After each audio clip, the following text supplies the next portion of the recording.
Stacey Ray's travel tips. Stacey. We just have to talk about something, and I have to tell you, I was genuinely surprised.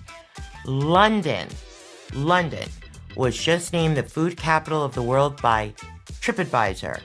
I'm sorry, what? Because when I think of London food, my brain immediately goes to fish and chips, maybe a curry, an afternoon tea if we're feeling fancy.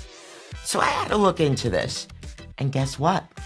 There might be something here, because what London does really well, and better than almost anywhere, is diversity.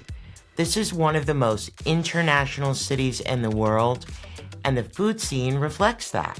These are chefs and communities cooking food from their actual backgrounds. So you can literally go from a 10-pound street food situation that's amazing to a Michelin-starred restaurant that is genuinely worth it. And apparently, the food markets alone are a whole experience.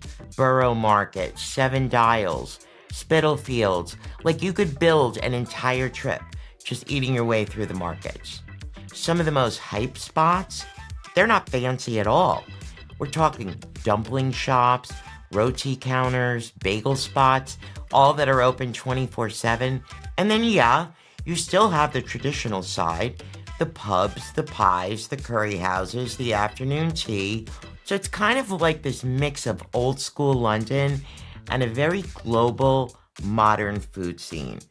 Am I still a little surprised it ranked number 1? Yes. But do I think London might be one of the most interesting food cities right now?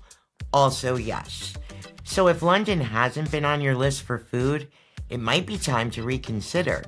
Or, at the very least, branch out beyond the fish and chips.